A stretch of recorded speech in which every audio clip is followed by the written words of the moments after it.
Hi, Rubin. Thank you for accepting my invitation to facilitate a workshop for the International Society of Hypnosis.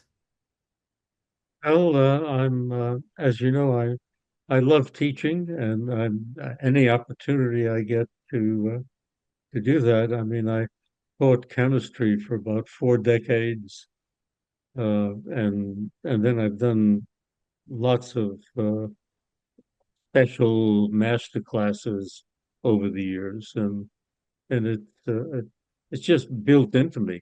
I don't know. Great, great. Talk. Yes, I know it. I know it.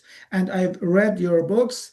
And this is your second masterclass for the International Society of Hypnosis. And your first masterclass was very well received. So I'm very happy to have you for the second time.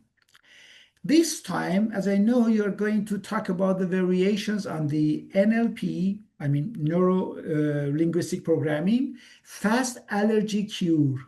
I'm Right. very curious about that. Would you please explain a little bit about that? Well, the fast allergy cure is something that I've been doing for many, many years, working with people who have allergies. And there are two main factors that I always point out about that. The first is that there's an allergy is actually a mistake of the immune system.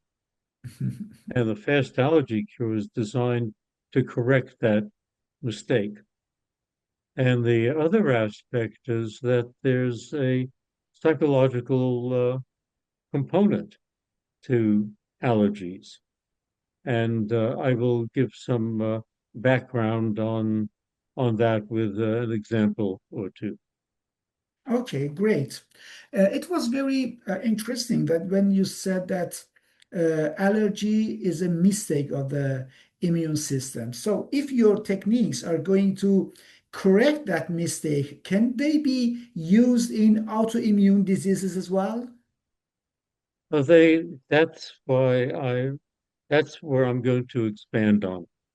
The I have used a few times recently with some people the fast allergy cure for people who have cancer, which is also a mistake of the immune system. But I haven't had enough experience with that to really write that aspect up. But I've expanded it. If people know about the Milton Erickson Foundation newsletter, the last issue has a huge article of mine in there about this subject, which also includes transcripts. So people can read and maybe follow how I use language in doing things. The only thing that the reading that doesn't do is my great emphasis on pauses. I mean, Mhm. which I will be having people uh, experience. So the article really talks about uh, if you can, I can use this model for things like depression, anxiety, being overweight, you name it. Almost any difficulty that a client would present coming into therapy. It's an interesting model, which you'll find out, where I use the client's own resources to help themselves. And this has been part of what I've been working on maybe for the last 10 years. And my new book, which I hope will be out, my older son's editing it, and I hope it will be out maybe later this month, is all about the methods I've been developing of eliciting solutions from my clients. I don't impress on them any one of the XYZ approaches, EMDR, CBD, all of those things.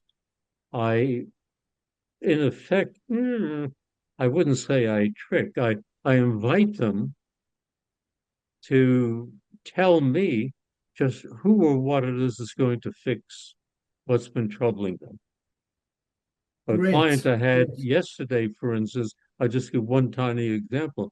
She presented a bunch of several things that she wanted help with, and her entity, her healer, was Jesus and God. So after a few other things, which I talk about presenting it, Jesus comes and visits her, goes inside her body and rearranges things in her brain. Mm, great. But, A very but good kind of this is something she euthanasia. tells me. Great. Very interesting. I'll be waiting for your new book to read. And you told me that if the time permits, after questions and answers, you will also talk a little bit about Navajo Healing Circle. Would you Oh, please, right, yeah, yeah. yes, give me a very short explanation of that as well? Well, the Navajo Healing Circle would be held where the people are sharing things and they're passing around a pipe. Okay. But my adaptation of it is they pass around a little stone.